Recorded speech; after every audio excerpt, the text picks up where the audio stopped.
hope to think that the worst case scenario wouldn't have happened, but I think that was on everybody's mind. I said, Coach, do you have a pulse? Because he says, I don't have hardly any pulse. And about that time, and I said, I don't either. And then he went limp. He just stopped. So I just told him, kind of emotional. I remember running by a couple of the basketball players who were out in the main lobby. One of them is my cousin. I remember looking in his eyes and I knew it was bad. I had two of the older guys come running over and say, hey, Coach needs help. They're like, Seth's down. And I was like, what does that mean, Seth is down?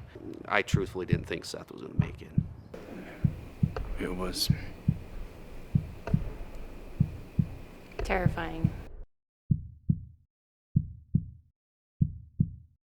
It's a normal day. If we were challenging the kids to finish this, we call it a Sweet 16. They got to get back and forth on the court 16 times in a minute. And I felt fine through the whole practice. And we were finishing up, and I was pushing him. I was standing over there, and then Seth just collapsed. The first thing I remember before I blacked out was started feeling dizzy and my legs started shaking. Yeah, he just kept gasping so hard for air, as hard as he could go.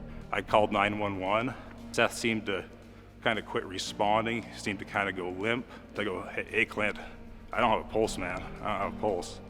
And Clint got on his other wrist and checked his neck. He goes, yeah, I don't have a pulse either. I just told him, I guess we're going to do this. And so I got on top of him and started doing compressions. When you got a kid, a young kid laying on the floor, turning blue, and the coach is sitting over the top of him, giving him compressions, I think everybody's kind of thinking that could be the worst case scenario. As soon as I heard that he wasn't breathing, I knew that we needed the AED. I pulled it out of the little cabinet that they have it in, unzipped the little box that it's in, and as soon as you open it, it starts talking to you. And one of the more calming things was the voice in the machine is also the same voice that's through the training program that we do. And I heard a page come across of a 17-year-old male in the school that had collapsed. At the same time, one of my players, his father, is with the sheriff's department, and he was, just in the parking lot waiting to get picked up. I went running in to see if I could help. Mr. Bartlett handed me the pads to the AED. I remember putting them on. It started up. It said to shock. I made sure everyone was out of the way. I shocked him and then started CPR. 45 seconds is an eternity when you're watching a kid there. And it said, advise shock. And so we advised shock, and when he hit the button, made sure we cleared, and it shocked him, and he just, jolted him. It was a special feeling being able to watch him come back and start blinking, looking up at me. I could see it in his eyes. He was scared. And I remember asking him at one point if he could talk, and he shook his head no.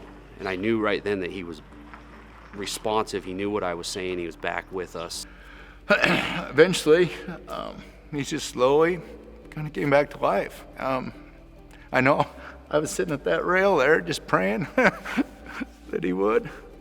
Thank God for coaches and staff and law enforcement and the technology they have to use to help people. It is very important for schools and patrol cars, any place that has a larger group of people, a lot of time to have AEDs, because the sooner an AED gets applied in a cardiac arrest event, the better chance of survival individuals have.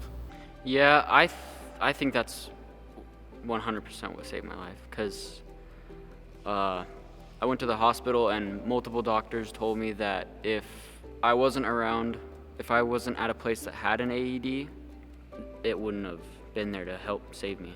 I don't think if we had that AED, Seth would be with us today. Yeah. It's amazing, I think every gym should have one for sure, and every coach should for sure take the training, I'm just so thankful that our coaches go through the training that they do, our staff goes through the training they do. When he first wanted to get back into practice and doing the things he wants to do as a 16, 17-year-old, it was terrifying to let him go, but you can't hold him back. I mean, he's got his entire life ahead of him, and so we have to trust that he's going to be okay, and that thankfully he has guardian angels watching over him every day. I'll slowly work him back into the fold and keep, because he's a good player for us, and so, if he feels confident, I guess we'll have our AED with us and we'll do it.